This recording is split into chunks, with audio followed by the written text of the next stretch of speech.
sai 12 thám tử đi do thám đất hứa. 10 người trong số họ nói, chúng ta sẽ không thắng nổi dân ở đó đâu. Nhưng Giô-suê và Ca-lép nói, với sự giúp sức của Đức Chúa Trời, chúng ta sẽ làm được.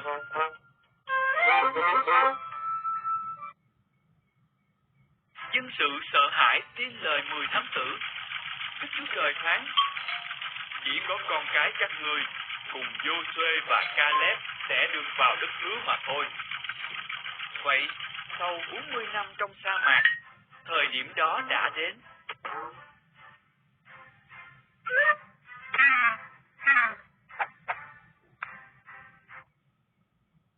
Giô-suê sai 2 thám tử vào thành Giê-ri-cô.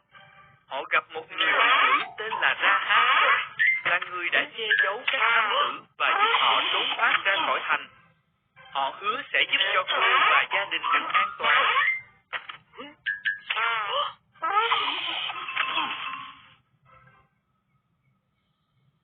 Dân Israel băng qua sông Giô-đanh. Các thầy tế lễ đi trước, nguyên hòm giao nước. Y chân các thầy tế lễ vừa chạm đến mé nước sông, dòng nước bèn ngưng chảy. Thế là dân sự băng qua sông như đi trên đất khô.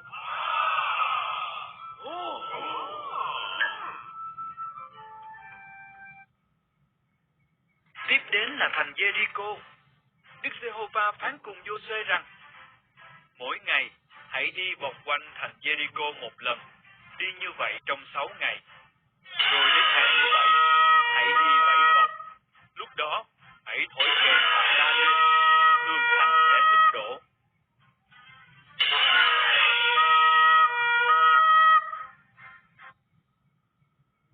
Giô-suê tin cậy Đức Chúa Trời. Ông làm y theo những điều Chúa phán, và tường thành đã sụp đổ. Họ chiếm được thành, Ra-háp và gia đình cô được cứu. Dân sự Đức Chúa Trời bắt đầu tiến chiếm đất hứa.